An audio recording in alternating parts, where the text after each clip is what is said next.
नमस्कार, मैं हूं आपके साथ नम्रता और आप देख रहे हैं एनएमएफ न्यूज।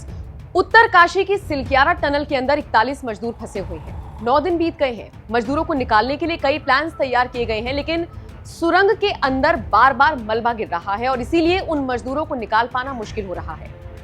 पूरा देश उन मजदूरों के लिए प्रार्थना कर रहा है। खुद देश के प्रधानमंत्री नरेंद्र मोदी इस घटनाक्रम पर नजर बनाए हुए हैं और सीएम धामी से लगातार कांटेक्ट में।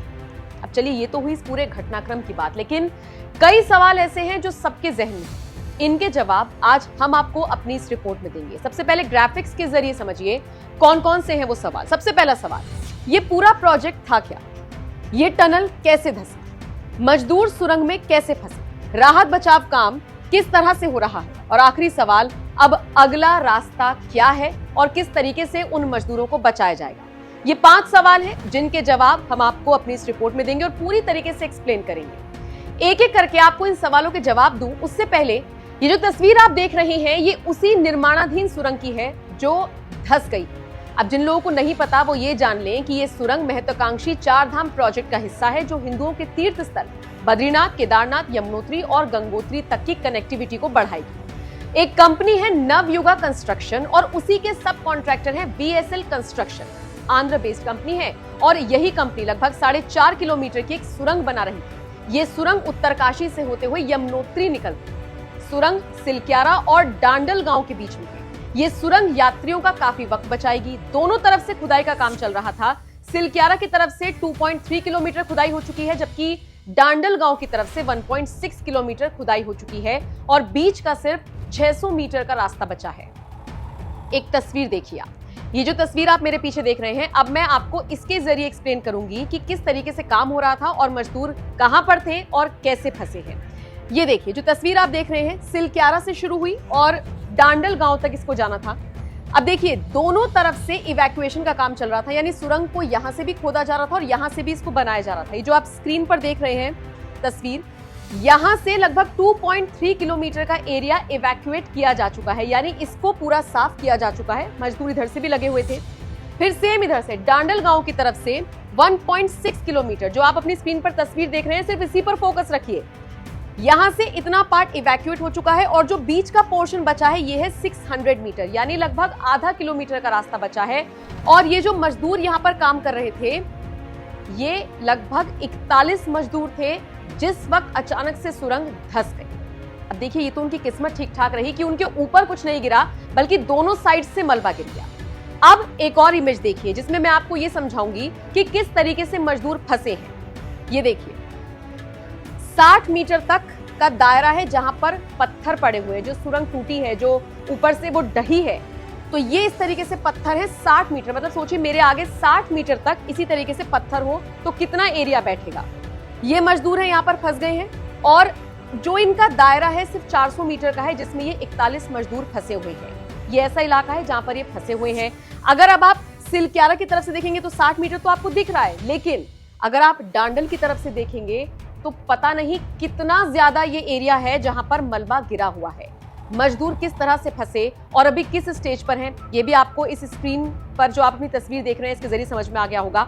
अब आप ये समझिए कि राहत बचाव काम कैसे हो रहा है और क्यों अब तक मजदूर बाहर नहीं आ पाए हैं, कैसे उन तक खाना जा रहा है, ये भी आपको समझाते हैं। देखिए, बार बार अलग अलग प्लान तैयार किए गए, लेकिन हर एक प्लान में एक ही मुश्किल है। मुश्किल ये है कि सुरंग से पत्थर बार बार गिर रहे, मलबा बार बार धंस रहा है और इसी वजह से राहत बचाव कार्य बाधित है, पूरी तरीके से नहीं हो रहा। लेकिन हाँ, खाने पीने का सामान अंदर भिजवाया जा रहा है। सवाल ये कैसे मुमकिन हो रहा है? देखिए, तस्वीर में देखिए, ये मैंने आपको अभी बताया कि 60 मीटर तक कैसे मलबा धंसा हुआ है और जो पत्थर है वहां पर पड़े हुए हैं, उनके बीच में से पतले पतले पाइप भेजे जा रही है और इसी के जरिए इन तक खाना पहुंचाया जा रहा है, पीने का पानी पहुंचाया जा रहा है। ये संतुष्टि जताई जा रही है, इनको वॉकी टॉकी पहुंचाई जा रही है ताकि इनसे बातचीत की जा सके और ये पता लगाया जा रहा है कि ये अंदर हैं, सुरक्षित हैं, लेकिन इनको निकाला नहीं जा रहा। अब आप सोच रहे होंगे, जब खाना पहुंचाया जा रहा है उन पाइपों के जरिए, तो फिर और मोटे पाइप अंदर घुसाए जाएं और उनके जरिए मजदूर बाहर आ जाएं। सोचने में और समझने में जितना आसान लग रहा है, ये उतना आसान है नहीं, क्योंकि मजदूरों के लिए अमेरिकन ऑगर ड्रिल तक अंदर पहुंचाई गई। लेकिन सोचिए, इसमें से अगर कोई ड्रिल जाएगी या पाइप जाएगा, कोई ऐसा मोटा पाइप जिससे ये लोग बाहर आ सके, वो इतना आसान नहीं होगा, क्योंकि जो अमेरिकन ऑगर ड्रिल अंदर पहुंचाई गई वो यहां से अंदर घुसी, लेकिन 30 मीटर पर जाकर टूट गई। अब जब टूट गई तो ये वाला प्लान भी फेल हो गया। निश्चित तौर पर स्थिति बहुत मुश्किल हो गई है। और आपको मैं यहां पर एक और चीज बता दूं, एक बार ऐसा थाईलैंड में भी हुआ था, और सोचिए रेस्क्यू करने में 18 दिन लग गए थे। एक बार फिर से आपको बता दूं, 9 दिन से ये मजदूर फंसे हुए हैं। अब एक और इमेज देखिए। दिलचस्प एंगल क्या है जो इसमें सबसे ज्यादा सामने आया है, वो ये है कि सुरंग बनने से पहले यहां पर एक मंदिर हुआ करता था। अब देखिए, एक और तस्वीर मैं आपको दिखाने जा रही हूं, और इसके पीछे का इतिहास क्या है वो भी आपको समझना होगा।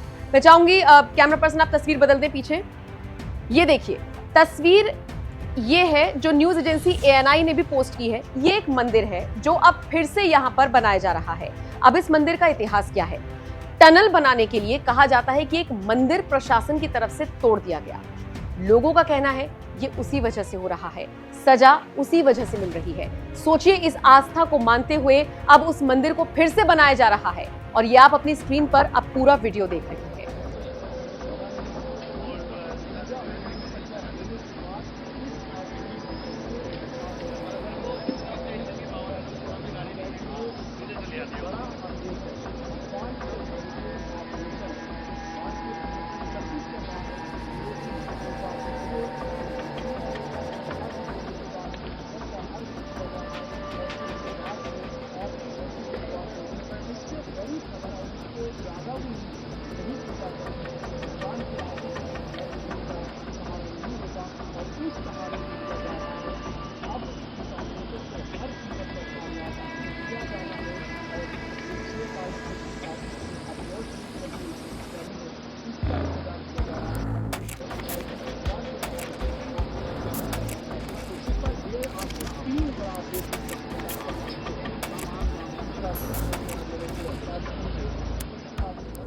और अब चलिए ये भी देख लीजिए कि किस तरीके से रेस्क्यू का काम चल रहा है।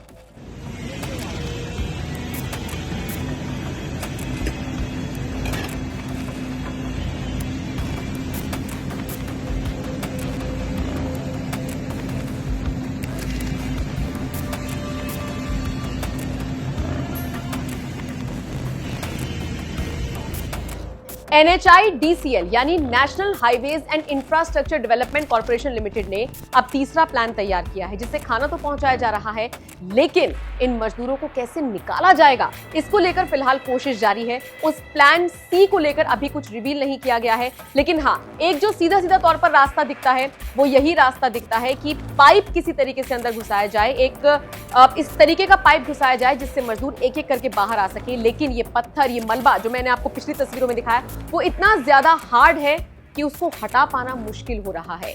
तो ऐसे में 41 मजदूर हैं जो अंदर फंसे हुए हैं। पूरा देश उनके लिए प्रार्थना कर रहा है, लेकिन इसी उम्मीद के साथ कि वो बाहर आए, अब तक वो बाहर नहीं आ पाए हैं। प्रशासन लगातार इसको लेकर काम कर रहा है। इसके अलावा जो पुष्कर सिंह धामी हैं वो इस पर नजर बनाए हुए हैं, और खुद देश के प्रधानमंत्री नरेंद्र मोदी की भी इस पर नजरें हैं। कुछ तस्वीरों के जरिए, कुछ वीडियोस के जरिए पूरा एक्सप्लेन करने की मैंने आपको कोशिश की कि क्या प्रोजेक्ट था, किस तरीके से गिरा, और किस तरीके से मजदूर फंसे हुए हैं, और कैसे उनको बाहर निकालने की कोशिश की जा रही है। अब भगवान से दुआ यही कर सकते हैं कि जल्द से जल्द ये मजदूर बाहर आए, क्योंकि बाहर इनका परिवार और पूरा देश इनका इंतजार कर रहा है। ये रिपोर्ट आपको कैसी लगी? कमेंट बॉक्स में अपनी राय हमें जरूर दें।